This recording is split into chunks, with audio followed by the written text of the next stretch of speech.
I didn't speak a single word until I was 8 years old. Everyone in the Sterling family called me a retard. Even my own mother would cry in secret, convinced she had given birth to a severely autistic daughter. My father looked at me with eyes full of utter disappointment. Yet, bound by the crushing weight of his pride and social standing, he never sent me to a special needs school. Then came the day the corporate raiders from Wall Street arrived to acquire our family's empire, Sterling Enterprises. They were so arrogant they verbally decimated the entire boardroom. A room packed with top-tier executives sat in dead silence like frightened cicadas, not a single one daring to speak up. I stood in the corner listening until I was practically falling asleep. I was annoyed. I took one step forward and spoke my very first sentence in this lifetime. My name is Serafina Sterling, the eldest granddaughter of the main branch of the Sterling family and the sole direct heir to the empire. This was a life that should have been defined by a silver spoon. But I was 8 years old, and I still hadn't spoken a single word. Everyone from the top to the bottom of the Sterling family knew the truth. The eldest young miss was an idiot. My mother came from a highly educated aristocratic family in Boston. Gentle and refined, she poured absolutely all her love into me. She would hold me, teaching me over and over again. "Sarah, say it with mommy, mama." I would just look at her, silent and motionless. The light in her eyes would slowly dim, inch by inch. Then she would turn around and covertly wipe the corners of her eyes with a tissue. She thought I couldn't see, but I knew everything. It wasn't that I couldn't speak. I just didn't want to, because I came into this world carrying the memories of my past life. In my previous life, I was a fast-talking, relentlessly grinding financial analyst on Wall Street. I spent 30 years talking nonstop, and I was exhausted to my core. In this life, I just wanted to be a quiet, useless trust fund baby and enjoy the ride. But I underestimated the immense weight of the title, eldest granddaughter of the Sterling family. It wasn't just wealth, it was a shackle. My father, the chairman and CEO of Sterling Enterprises, was a ruthless, decisive businessman. Every time he looked at me, there was a glimmer of desperate hope. "Sarah, do you know what this is?" He would point to the numbers on a financial statement. I would nod. "Can you tell Daddy what our net profit is for this quarter?" I would reach out my little hand and accurately point to the exact figure. The hope in his eyes would flare brighter. And then he would ask the question he wanted the answer to more than anything else in the world. "Sarah, can you just call me Daddy?" Just once. I would look at him, maintaining my silence. The light in his eyes would instantly extinguish, like a raging fire doused in ice water, leaving behind only disappointment. A disappointment so thick you could cut it with a knife. He would sit in silence for a long time, then stand up and storm out of the room. Sigh. That sigh was so heavy it felt like it could shatter the floor-to-ceiling glass windows of the entire executive floor. I knew perfectly well that if I wasn't the only direct granddaughter, and if my mother's family wasn't incredibly powerful in their own right, my position as the heir would have been revoked years ago. The looks my cousins gave me had also morphed from their initial wariness into undisguised mockery. "Big sister, did you understand anything they taught in tutoring today?" The one speaking was my Uncle Robert's daughter, Victoria Sterling. She was only a year younger than me, but she was articulate, sharp-tongued, and deeply favored by my father. I gave her a sideways glance, too lazy to acknowledge her. That only made her smile wider. "Oh, I forgot. Big sister is a born genius. She knows everything right out of the womb, unlike us mere mortals who actually have to study hard." "Victoria, don't say that." My Uncle Thomas's daughter, Chloe Sterling, chimed in with fake sickening sweetness. "Big sister just thinks it's beneath her to speak to us. It's called being a late bloomer, understand?" They sang their little duet perfectly in sync. The nannies and maids standing around kept their heads down, but their shoulders were shaking slightly. They were laughing at me, the mute idiot. I walked past them, my face entirely devoid of emotion. It was like watching two grasshoppers jumping up and down in front of me, boring and childish. My mother saw all of this, and it broke her heart. That night, she held me again, her tears soaking my show eyed. "My sweet Sarah, why won't you speak? Even if it's just one word, and Mommy could die happy. I could feel her body trembling. It was the absolute despair of a mother. My heart wasn't made of iron. In that moment, my resolve wavered slightly. Maybe I should finally speak. Just as I was preparing to open my mouth and attempt to force out a rusty, unfamiliar syllable, frantic footsteps echoed outside the study. Our head butler, Mr. Henderson, practically tumbled into the room gasping for air. "Ma'am, it's a disaster. The people from New York are here. That Wall Street predator Charles King, he's already at the corporate headquarters." All the color drained from my mother's face. Charles King. That name was a dark, looming storm cloud over Sterling Enterprises. He was the most vicious vulture on Wall Street, specializing in shorting and dismantling legacy Asian American family conglomerates. In recent years, he had already devoured 3 companies the same size as Sterling. "What is he doing here?" my mother asked. Mr. Henderson's voice was shaking violently. He says he's here to negotiate a buyout. He was incredibly disrespectful. He said he's here to help Sterling exit the stage of history with some dignity. My mother stumbled, grabbing the edge of the desk for support. Negotiating a buyout was just a polite corporate euphemism for a hostile takeover. A massive, devastating hurricane was about to make landfall. I looked up at the gray, overcast sky outside the window. It seemed my days of quietly playing the useless idiot were officially over. Oh well. There are always some blind, annoying flies who insist on forcing a sleeping lioness to open her eyes. My father called an emergency meeting on the top floor of the corporate headquarters, summoning all family members and core executives. I was dragged along too, standing in the corner. It was family tradition. The eldest grandchild must be present for major family events. Usually, I would just find a corner, stand there all morning, band zone out completely. But today, the atmosphere was different. The entire boardroom was so quiet you could hear a pin drop. Every single person's face was a sickly, humiliating shade of iron gray. My father sat at the head of the table, his face so dark it looked like a thunderstorm. Standing directly across from him was a tall, middle-aged man in a bespoke suit. Behind his gold-rimmed glasses were eyes as sharp and predatory as a falcon's. This was Charles King. He had an Asian face, but he was a crocodile raised in the bloody waters of Wall Street. "Mr. Sterling, is this the famed Sterling hospitality?" Charles spoke up. He used fluent English, but his tone was dripping with condescension. "I flew 14 hours from New York just to look at this." He pointed a long, manicured finger at the trembling executives in the room. A bunch of pathetic nerds who only know how to look at financial data. "I talked to you about capital, and you talked to me about sentiment. I talked to you about market dynamics, and you talked to me about your century-old legacy. It's laughable. Absolutely pathetic and laughable." He burst into arrogant, booming laughter. The sound echoed through the solemn boardroom, incredibly grating to the ears.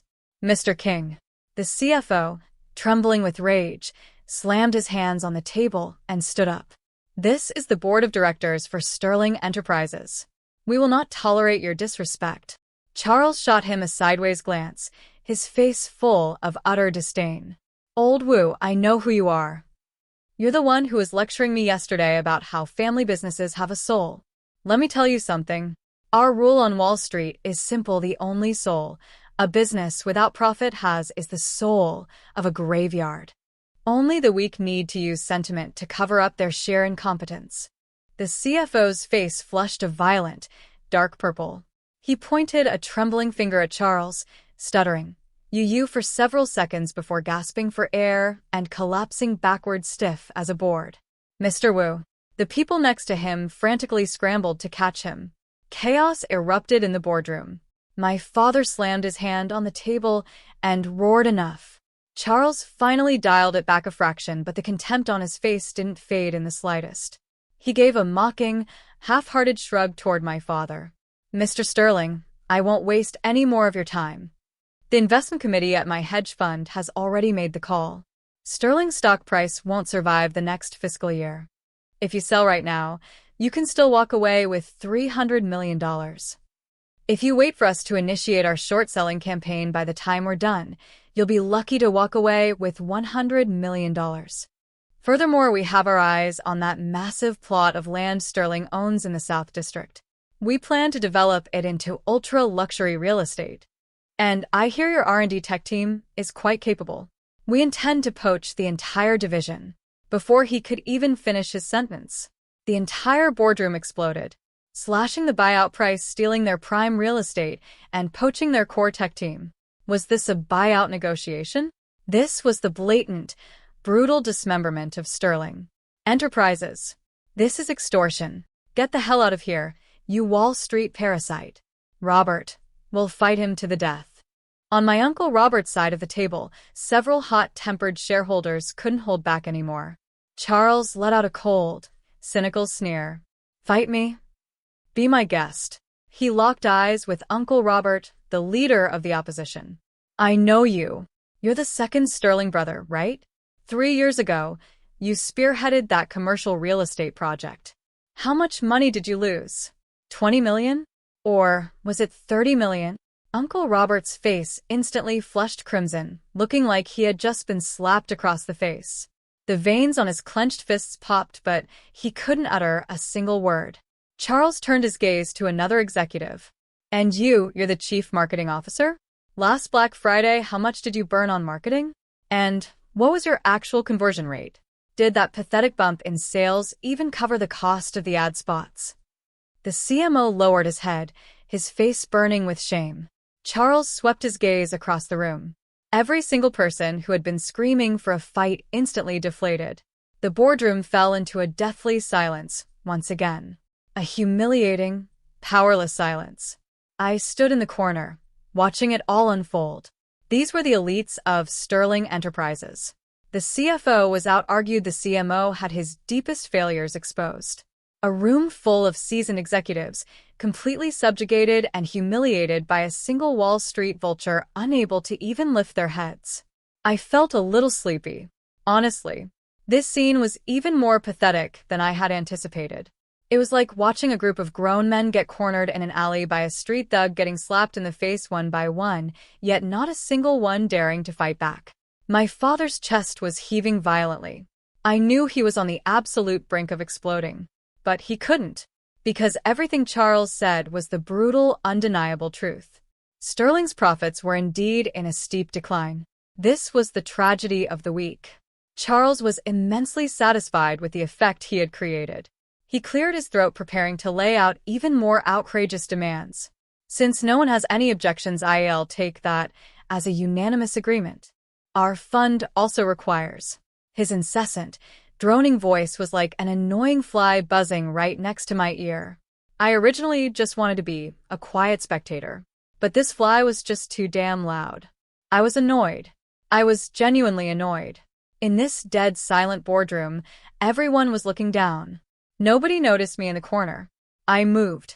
I took a step forward. Just one step.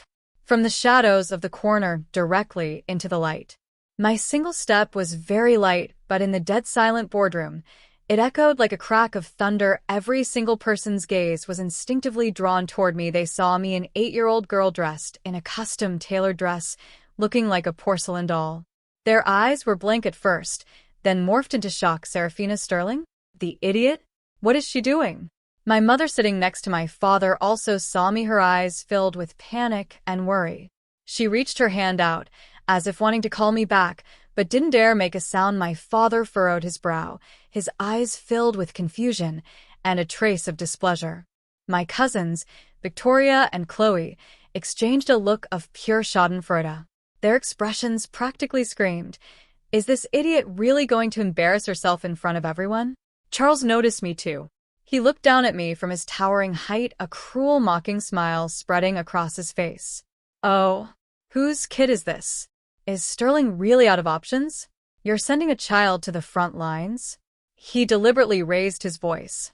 "Little girl, are you going to talk to me about sentiment too? Or is your daddy planning to offer you to me as my goddaughter to sweeten the deal?" He laughed arrogantly. The shareholders let out suppressed gasps, their faces twisted in humiliation and rage. Insulting a child was insulting the entire family line. Yet, still, not a single one of them dared to speak up and defend me. I ignored everyone else. My eyes were locked solely on Charles, who was currently parading around like a clown. I looked at him, and then I opened my mouth, and I spoke my very first sentence since arriving in this world. I spoke in English.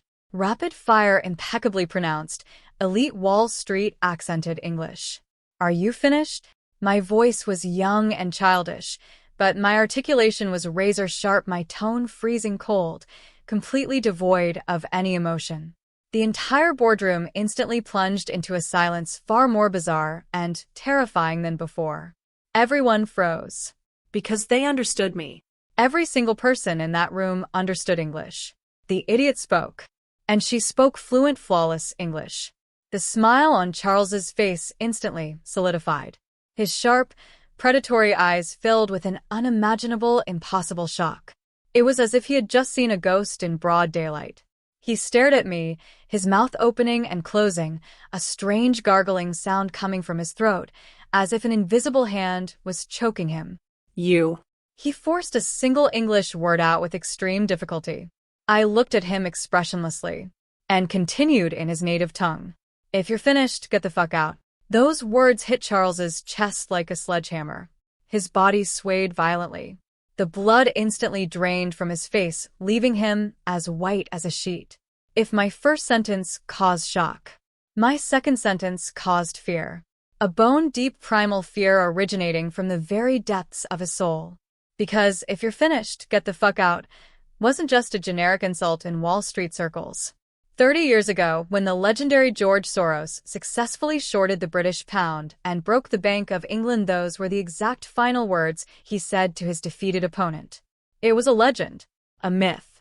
It was a piece of Wall Street lore known only to the absolute top-tier financial titans.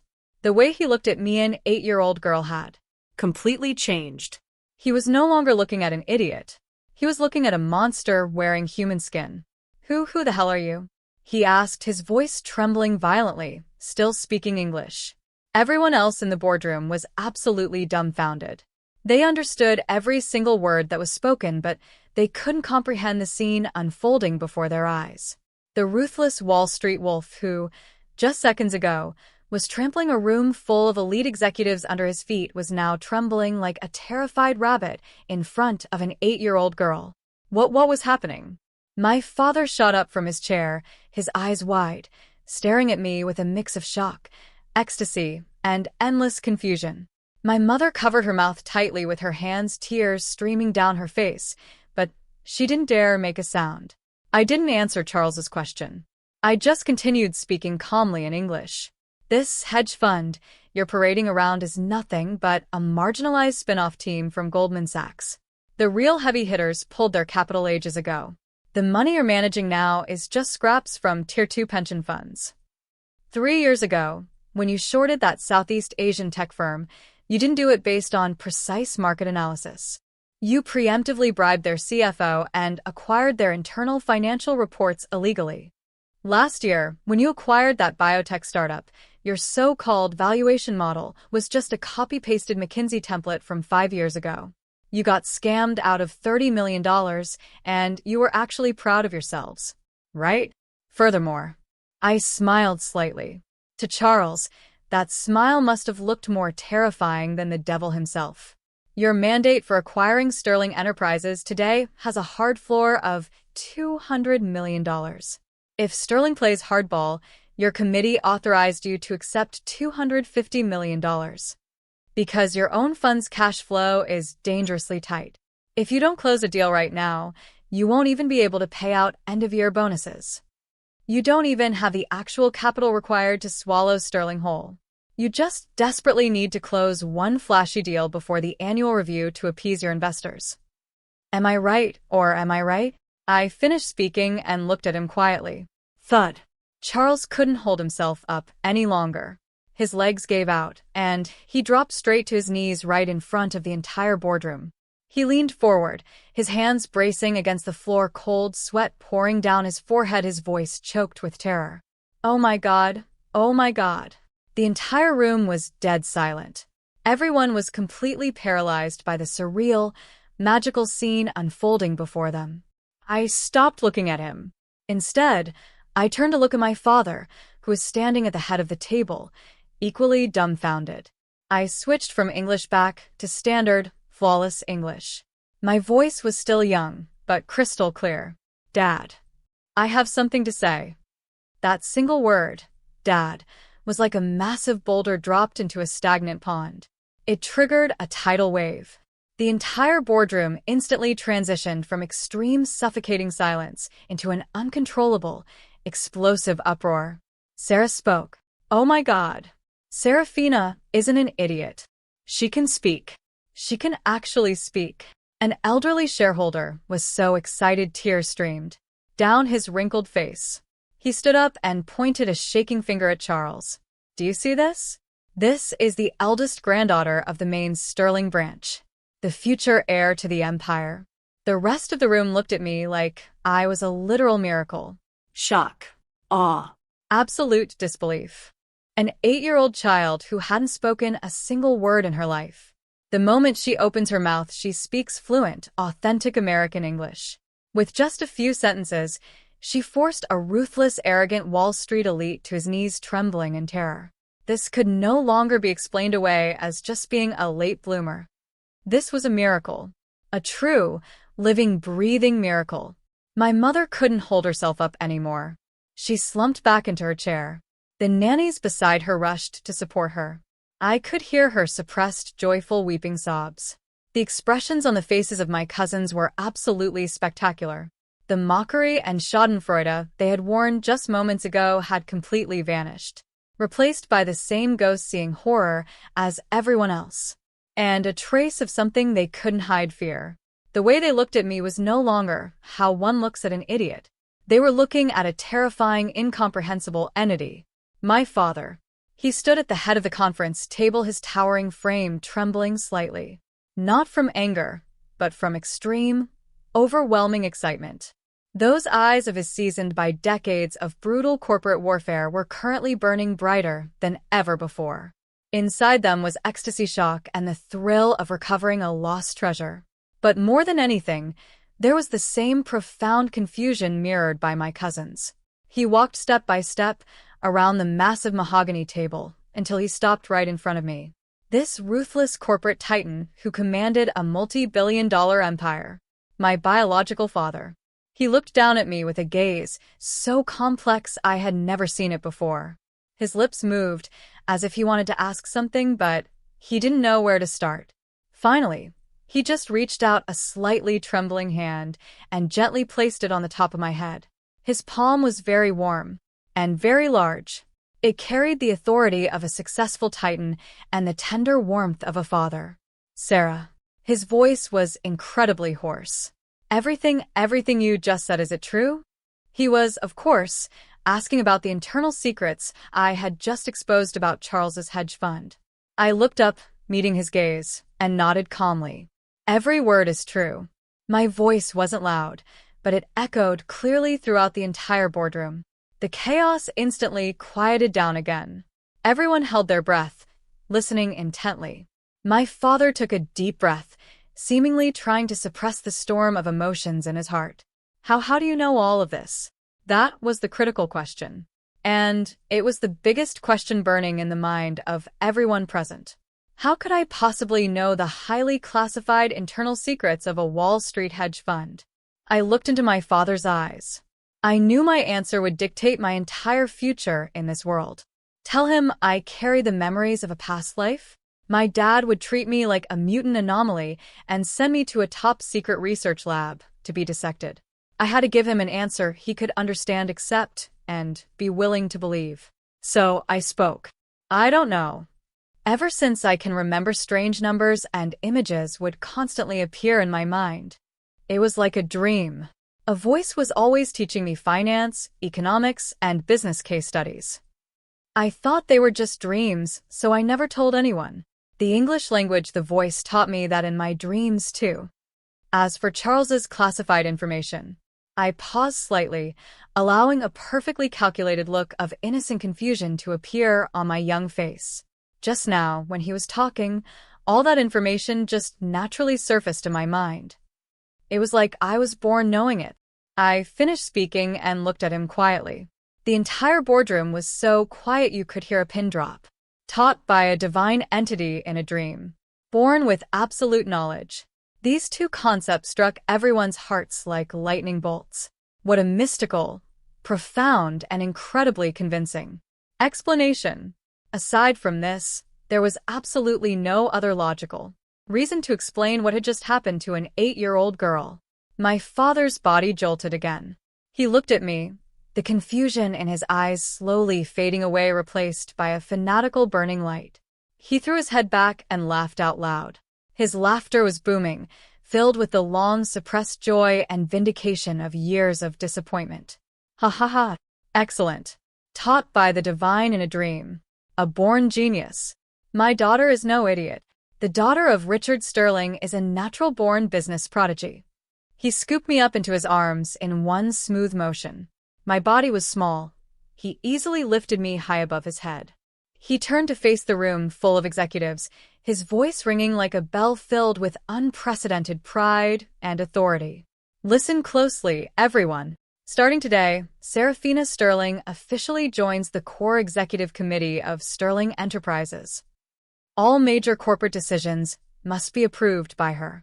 The moment those words dropped, the entire room was paralyzed with shock. An 8-year-old child joining the core executive committee? All major decisions must be approved by her? What level of importance? What level of absolute trust? He was literally handing half of the Sterling Empire directly into my hands. Uncle Robert's face instantly turned ghastly pale. He knew right then and there that his ambitions for taking over the company were permanently dead. Held high in my father's arms, I looked down at the faces below me, some excited, some awestruck, some jealous, some terrified.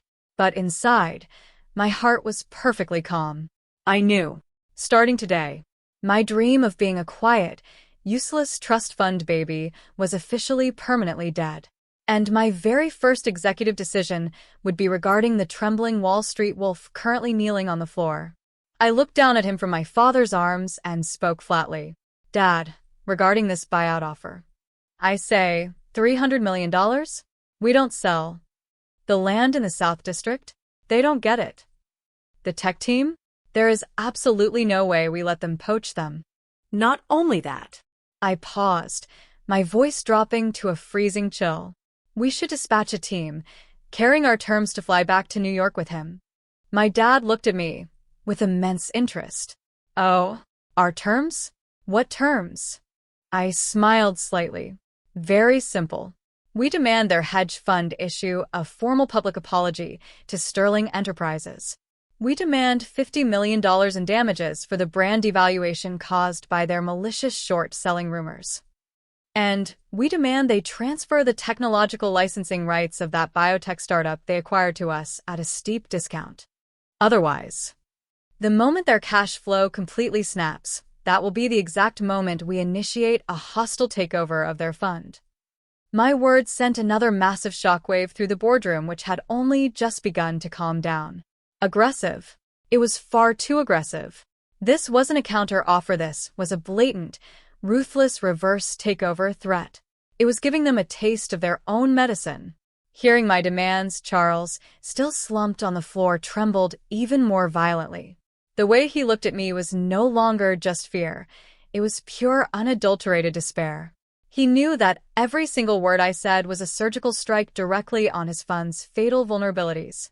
Their cash flow crisis was real. They absolutely did not have the capital or the stamina into a protracted war of attrition with Sterling.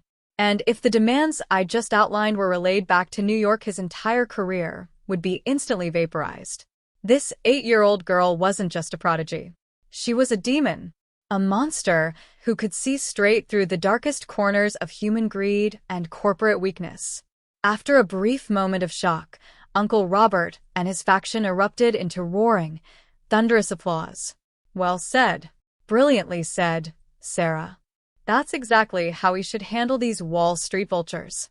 Make them apologize and pay damages. Show them the power of Sterling Enterprises. The executives who had been humiliated by Charles just moments ago now stood up straight, their faces flushed with pride.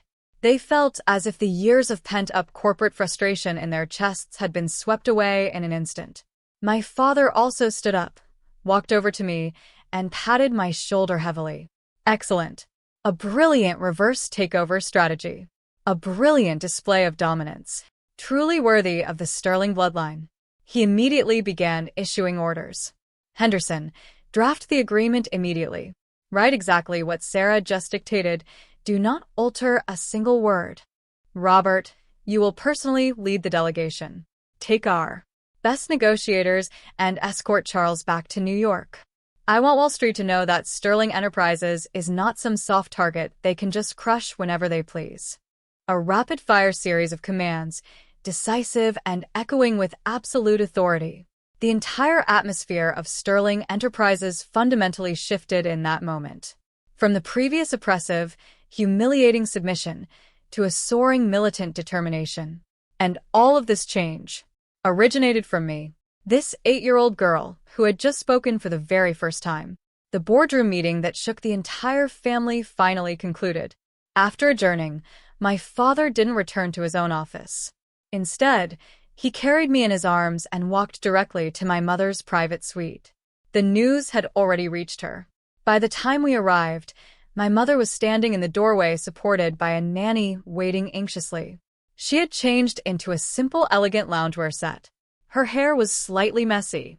The tear tracks on her face hadn't dried, and her eyes were swollen and red, but she carried an unprecedented radiant glow.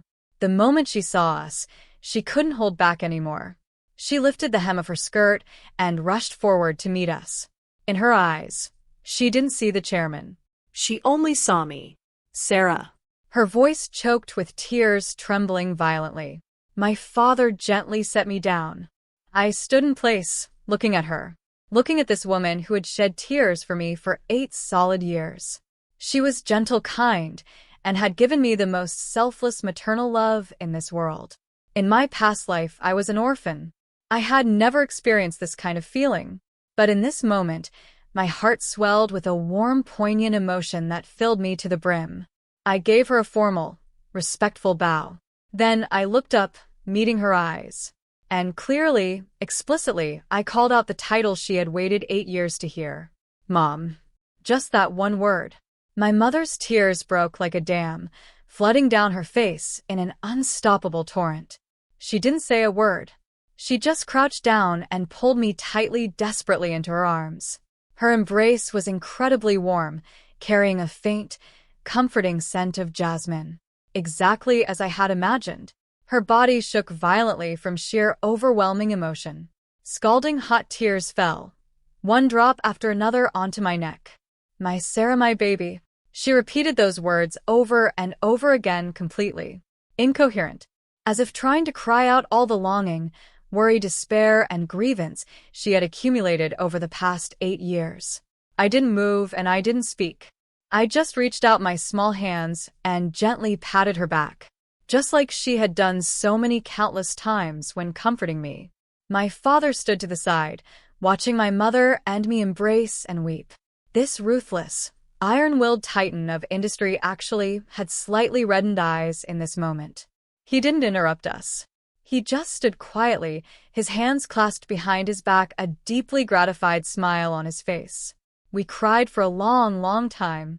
Finally, my mother's emotions began to stabilize.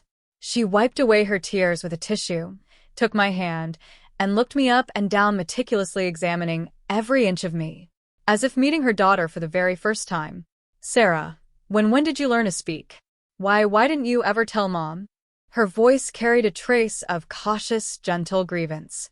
I looked at her, the explanation already perfectly crafted in my mind. It was largely the same narrative I had given my father.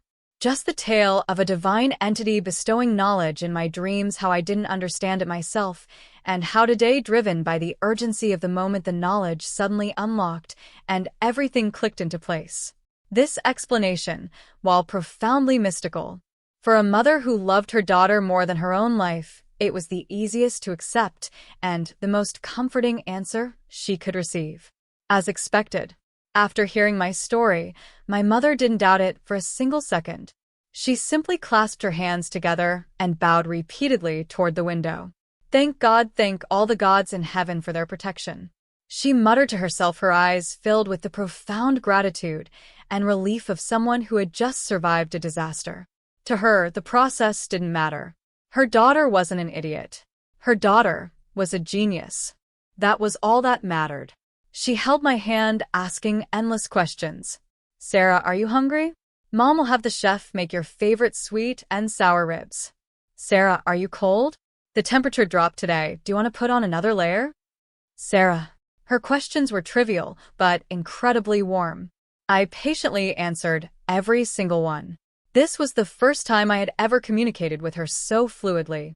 And it was the first time she had ever heard me respond to her love with my own words. The room was filled with long-lost laughter and joy. My father sat nearby, sipping tea, watching us with a beaming smile. A perfectly harmonious, happy family. It felt as if the dark clouds of the past 8 years had completely dissipated on this single day. However, I knew the truth.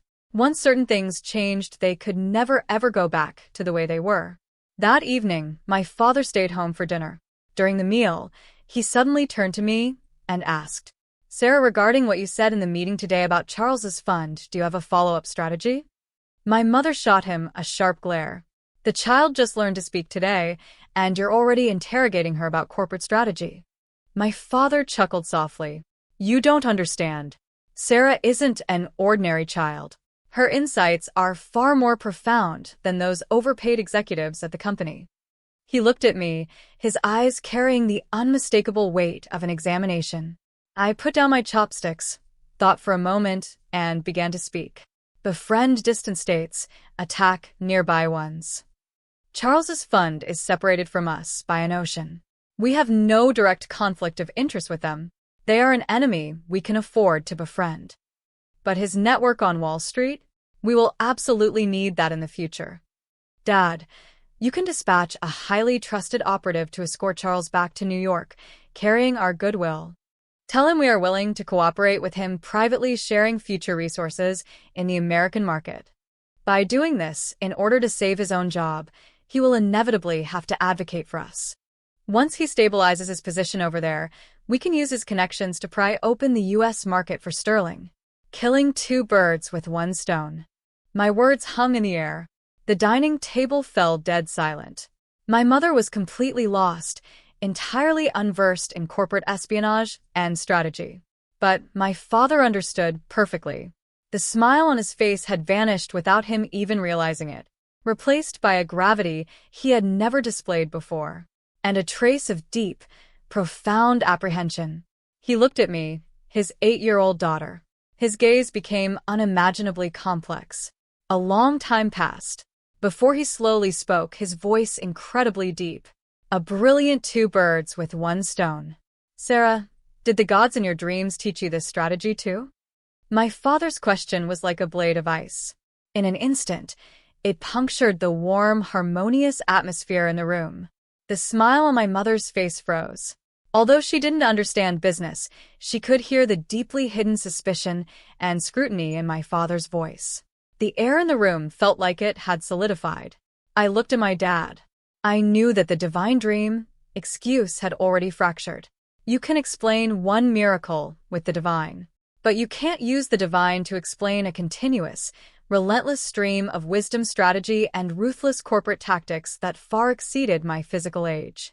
Businessmen are inherently paranoid, especially a self-made titan like my father, who built a multi-billion-dollar empire from the ground up.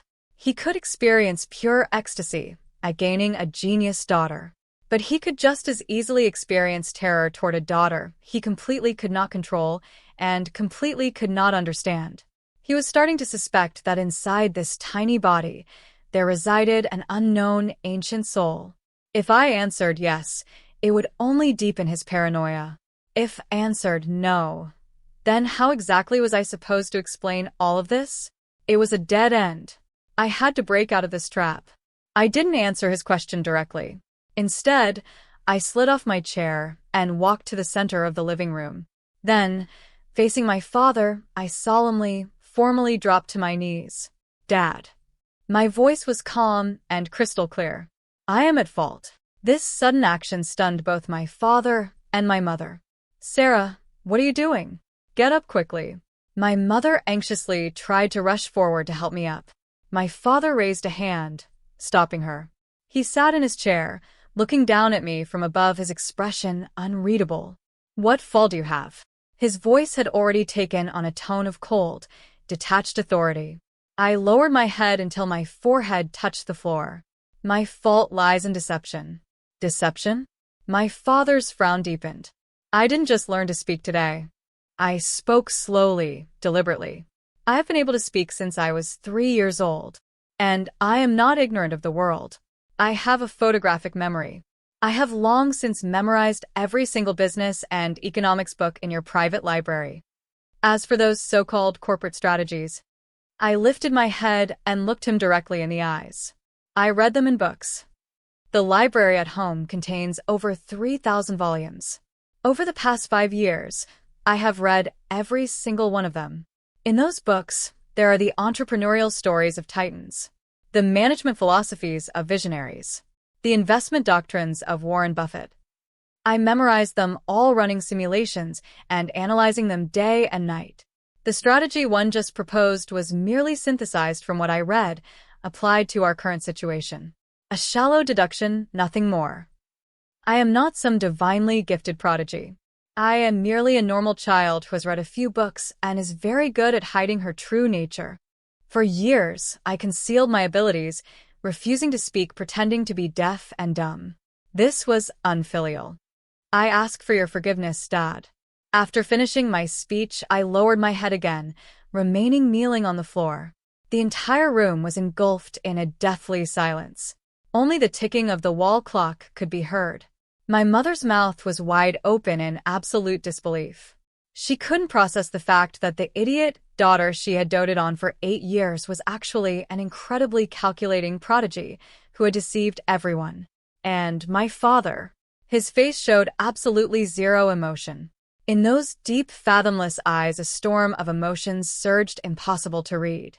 He was thinking, weighing the options, judging the truth of my words.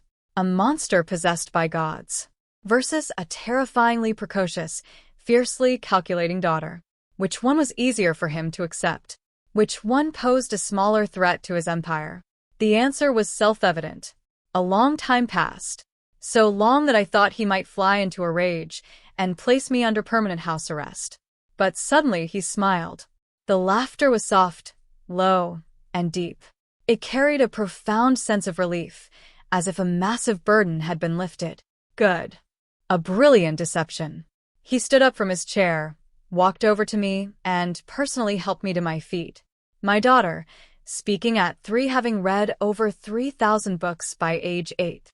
Far from an idiot, she is a once-in-a-generation genius.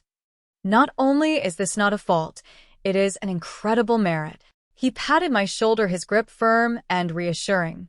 As for why you felt the need to hide it, he gave me a deep, knowing look, his eyes carrying a trace of genuine admiration. The tallest tree catches the wind. The loudest bird gets shot. For someone so young to understand the wisdom of concealing one's strength for self-preservation, excellent. It's Dad's fault for neglecting you. He didn't press further on how an 8-year-old child could possess such profound calculation and strategic depth, because he didn't need to anymore. He had already found the most logical, satisfying explanation for himself. And that was I, Serafina Sterling, was born to be a ruthless titan of business. Precocious, brilliant, enduring, and ruthless. These were exactly the qualities a qualified heir to a corporate empire should possess. Compared to that, divine intervention in a dream felt ethereal, unpredictable, and deeply unsettling. A daughter who figured out the laws of business through relentless study and self-taught intellect, that was an heir he could control, an heir he could mold, a true successor. In this silent, high-stakes psychological chess match, I won the gamble. I used a meticulously crafted lie to secure his absolute, unwavering trust. Stand up. My father's voice became warm and affectionate once again. You don't need to hide anymore. The Sterling Empire will be yours eventually. Whatever you want to do it boldly. Dad has your back. As he spoke, he unclasped the Patek Philippe watch from his own wrist, the one he had bought during his first year of building the company, the one he had worn for 20 years, and fastened it around my small wrist. This watch has been with me for 2 decades. Starting today, every single executive in Sterling Enterprises, when they see you, they must treat it as if they are seeing me. My mother gasped in shock. My heart also skipped a beat. This watch represented far more than just paternal affection. It represented supreme, absolute authority, and a crushing monumental responsibility. By handing over the power of his empire so easily to an 8-year-old child, it was undoubtedly a profound display of love and trust. But it was also undeniably a far deeper, far more terrifying test. I accepted this authority, and I accepted the test. I looked into my father's eyes, seeing the complex mix of admiration, expectation, and intense scrutiny. I knew, from the very moment I opened my mouth to speak, my life had been permanently, irrevocably rewritten. The financial analyst who just wanted to be a quiet, useless trust fund baby was dead. The only one left alive was the heir to Sterling Enterprises, Serafina Sterling, the future sovereign of a global corporate empire.